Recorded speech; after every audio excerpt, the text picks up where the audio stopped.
Hello दोस्तों, स्वागत है आप सभी का हमारे YouTube चैनल एग्जाम बार में। आज 6 सितंबर हो गई है दोस्तों। आप देख रहे हैं समय समय किस हिसाब से भाग रहा है।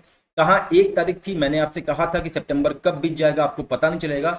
तो एक बार फिर से मैं आपको जगाता हूं, अगर आज भी आप सोए हुए हैं तो अपने भविष्य आरओ एआरओ का अगर आपको फॉर्म भरना है तो उठिए, अपने आप को जगाइए, डेली शेड्यूल बनाइए कि आपको डेली सिलेबस के हिसाब से पढ़ना है। साथ ही उसका रात में रिवीजन करना है और एक प्रैक्टिस सेट दोनों का, जीएस का और हिंदी का। हिंदी इग्नोर मत करिएगा, हिंदी में आपको 60 में 60 लाना है। अगर आप हिंदी में 55 से कम लाते हैं तो आप ये समझ लीजिए कि फिर बहुत मतलब कि मुश्किल में पड़ जाएंगे, क्योंकि हिंदी में बहुत से ऐसे लड़के हैं जिनके जो है 59, 58 और 60 में 60 आते हैं। तो आपको जो है हिंदी के लिए भी डेली प्रैक्टिस करना चाहिए। तो जीएस और हिंदी का रोज अभ्यास करिए। भले आप जो पेपर सेट लगा रहे हैं उसमें आपको लगभग सारे प्रश्न आ रहे हैं, लेकिन तब भी आप उसको लगाइए, क्योंकि होता क्या है ना कि एग्जाम में ऐसे ऑप्शन रखे जाते हैं कि आप वहां पे कंफ्यूज जरूर होते हैं। तो चलिए देखते हैं कि आज की करंट अफेयर में हम किन किन टॉपिक से बात करने वाले हैं। आज का जो टॉपिक है वो है हर घर जल योजना के बारे में जानेंगे कि ये न्यूज में क्यों था। ग्रेड योजना किस मंत्रालय द्वारा शुरू किया गया, इसके बारे में बात जानेंगे। लोकेश सूजी व्यक्ति विशेष में देखेंगे कि इनको कौन सा पद दिया गया।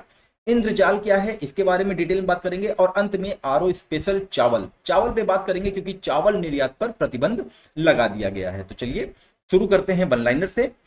प्रधानमंत्री नरेंद्र मोदी 20वें आसियान भारत शिखर सम्मेलन और 18वें पूर्वी एशिया शिखर सम्मेलन में भाग लेने के लिए 6 और 7 सितंबर को इंडोनेशिया की यात्रा पर रहेंगे। इस वर्ष शिखर सम्मेलन का जो विषय है उसका वो है आसियान मामले विकास का केंद्र। आगे बात करें, राष्ट्रीय आधुनिक कला संग्रहालय G20 शिखर सम्मेलन के दौरान रूट्स टू रूट्स नामक प्रदर्शनी आयोजित करेगा। इसमें देश भर की दुर्लभ कलाकृतियों को प्रदर्शित किया जाएगा, जिसका उद्देश्य भारत की सांस्कृतिक गौरव को वैश्विक पटल पर लाना है। तो रूट्स टू रूट्स प्रदर्शनी का आयोजन कौन कर रहा है? राष्ट्रीय आधुनिक कला संग्रहालय। इसको आप ध्यान रखिएगा। आगे बात करें, भारत सरकार ने बार बार होने वाले भूस्खलन के कारण मौत और विनाश के लिए 13 हिमालयी राज्यों की वहन क्षमता का मूल्यांकन करने पर 13 सदस्यीय तकनीकी समिति बनाने का प्रस्ताव रखा है। अब जब बात यहाँ पे हिमालयी राज्य की आ रही है तो आपको इसके बारे में अच्छे से पढ़ना चाहिए, और क्योंकि ये लगभग हर पेपर में आता ही आता है, हिमालयी राज्यों से प्रश्न बनते हैं, तो न्यूज में है, इसको आप डिटेल में पढ़िएगा। आगे बात करते हैं जम्मू कश्मीर से।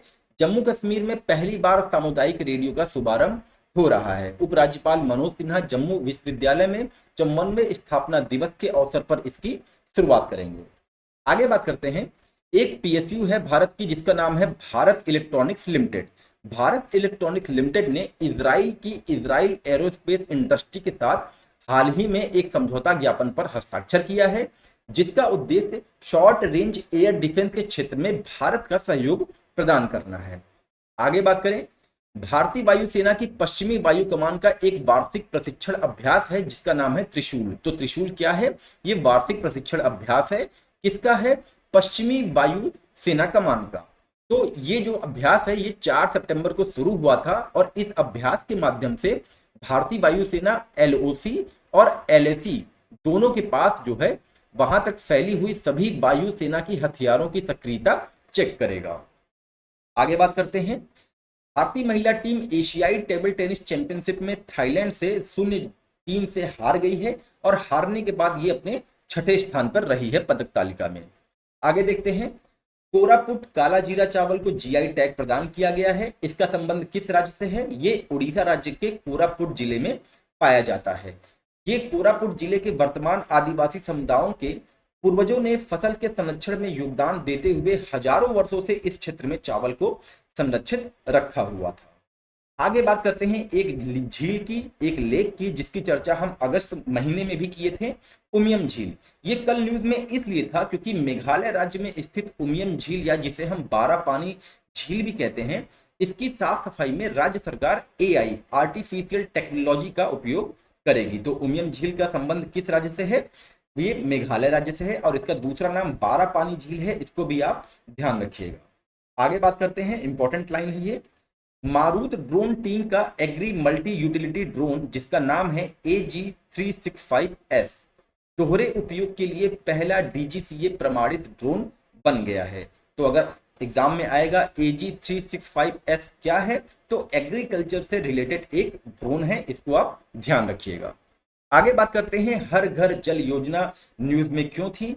तो न्यूज ये थी कि भारत सरकार ने बताया कि ग्रामीण क्षेत्रों के 13 करोड़ घरों को नल से पेयजल प्रदान करने की उपलब्धि हमने प्राप्त कर ली है। इस योजना की शुरुआत वर्ष 2019 में प्रधानमंत्री नरेंद्र मोदी ने की थी, जिसका उद्देश्य 2024 तक ग्रामीण क्षेत्रों के प्रत्येक घर को नल से पेयजल की आपूर्ति सुनिश्चित करना है। जिस समय इस योजना की शुरुआत हुई थी उस समय ग्रामीण क्षेत्रों में केवल 3 करोड़ घरों में नल से पेयजल मिल रहा था। सरकार ने कहा कि देश में अब ग्रामीण क्षेत्रों के 67% से अधिक घरों में नल के जरिए स्वच्छ पेयजल उपलब्ध करवाया जा रहा है। आगे बात करते हैं, ग्रेट योजना। ग्रेट योजना से संबंधित न्यूज क्या थी। वस्त्र मंत्रालय ने तकनीकी वस्त्रों के लिए स्टार्टअप दिशा निर्देशों को मंजूरी दे दी है। तकनीकी वस्त्रों में आकांक्षी नव प्रवर्तकों के लिए अनुसंधान और उद्यमिता के लिए अनुदान 18 महीने की अवधि के लिए 50 लाख रुपए तक सहायता अनुदान प्रदान करता है। इसका हम फुल फॉर्म देखें अगर ग्रेट का, तो इसी के फुल फॉर्म में ही इसका उद्देश्य जो है वो निहित है। Grant for research and entrepreneurship across aspiring innovators in technical textile. तो जो है टेक्सटाइल इंडस्ट्री में इनोवेशन करना चाहते हैं, कपड़ों को लेकर बहुत मतलब कि यूजर फ्रेंडली और इन्वायरमेंट फ्रेंडली कपड़े बनाने चाहते हैं, तो उसके लिए ये योजना जो है मील का पत्थर साबित होने वाली है, जिसका उद्देश्य भारत में तकनीकी कपड़ा स्टार्टअप पारिस्थितिकी तंत्र के विकास के लिए प्रोत्साहित करना है। तो इसको आपको ध्यान देना होगा, पारिस्थितिकी तंत्र मतलब कि ऐसे कपड़े जो हमारे एनवायरनमेंट को नुकसान न पहुंचाएं, उसके लिए यूजर फ्रेंडली हो। इस योजना के तहत 18 महीने की अवधि के लिए 50 लाख रुपए तक के अनुदान की सहायता प्रदान की जाएगी। कपड़ा मंत्रालय इनक्यूबेटरों को कुल अनुदान सहायता का 10% अतिरिक्त प्रदान करेगा। आगे बात करते हैं लोकेश सूजी के बारे में कि ये न्यूज में क्यों थे। तो न्यूज ये थी कि इंटरनेशनल ई स्पोर्ट फेडरेशन की जनरल बॉडी ने ई स्पोर्ट फेडरेशन ऑफ इंडिया के निदेशक और एशियन ई स्पोर्ट फेडरेशन के उपाध्यक्ष लोकेश सूजी को 3 साल के कार्यकाल के लिए अपनी प्रतिष्ठित सदस्यता समिति के लिए चुना है। और यह चुनाव पहली बार है कि कोई भारतीय इंटरनेशनल ई स्पोर्ट फेडरेशन की सदस्यता समिति का हिस्सा बना है, इसलिए ये जो है एग्जाम के पॉइंट ऑफ व्यू से इंपॉर्टेंट होता है। ई स्पोर्ट फेडरेशन एक वैश्विक ई स्पोर्ट संगठन है जो ई स्पोर्ट्स को भाषा, नस्ल और संस्कृति बाधाओं से परे एक सच्चे खेल के रूप में बढ़ावा देने की दिशा में काम कर रहा है। आगे बात करते हैं इंद्रजाल के बारे में। तो न्यूज ये थी कि हाल ही में भारत सरकार ने हैदराबाद स्थित रोबोटिक्स कंपनी ग्रेने रोबोटिक्स द्वारा विकसित कृत्रिम बुद्धिमत्ता AI पर संचालित एक स्वायत्त एंटी ड्रोन प्रणाली इंद्रजाल का अनावरण किया। मतलब कि ये ऑटोमेटिक चलने वाला एक ड्रोन प्रणाली है जिसका नाम इन्होंने इंद्रजाल दिया हुआ है, उसका ये उद्घाटन करते हैं। इंद्रजाल विश्व का एकमात्र व्यापक क्षेत्र वाला काउंटर मानव रहित विमान प्रणाली है। इंद्रजाल भारत में अपनी तरह की पहली प्रणाली है जिसे परमाणु प्रतिष्ठानों और तेल रिग जैसी महत्वपूर्ण सुविधाओं के साथ साथ बड़े क्षेत्रों, संभावित रूप से पूरे शहरों को विभिन्न ड्रोन खतरों से बचाने के लिए डिजाइन किया गया है। इंद्रजाल पूरी तरह से भारत में विकसित किया गया है जो प्रौद्योगिकी और रक्षा में मेड इन इंडिया की क्षमता को प्रदर्शित करता है। आगे बात करते हैं, चावल निर्यात पर प्रतिबंध लगा दिया गया है और हमारे समीक्षा अधिकारी और सहायक समीक्षा अधिकारी में एग्रीकल्चर से प्रश्न आते हैं, तो यहाँ पे हम कुछ इंपॉर्टेंट फैक्ट देख लेते हैं। तो न्यूज ये थी कि भारत सरकार ने कीमतों में घरेलू वृद्धि को रोकने के लिए घरेलू खाद्य सुरक्षा सुनिश्चित करने के लिए चावल निर्यात पर कुछ प्रतिबंध लगाए हैं। चीन के बाद भारत दुनिया में चावल का दूसरा सबसे बड़ा उत्पादक है। पश्चिम बंगाल भारत का सबसे बड़ा चावल उत्पादक राज्य है। भारत 45% हिस्सेदारी के साथ दुनिया का सबसे बड़ा चावल निर्यातक देश भी है।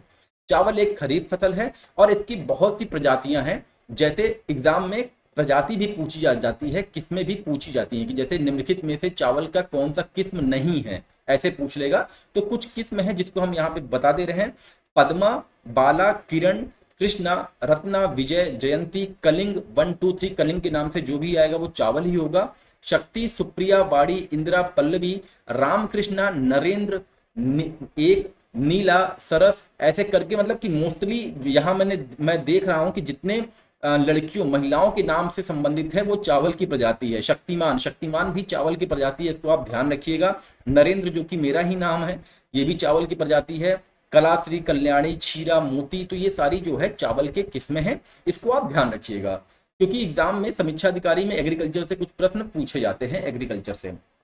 तो दोस्तों ये तो रहा आज का करंट अफेयर। और हमारी जो है अगस्त माह की कंप्लीट समसामयिकी की एक पत्रिका कल अपलोड कर दी गई है। अगर आप उसको नहीं पाए हैं, नहीं डाउनलोड किए हैं, तो हमारे आप टेलीग्राम ग्रुप से जुड़िए, जिसका लिंक हम जो है डिस्क्रिप्शन बॉक्स में दे देंगे।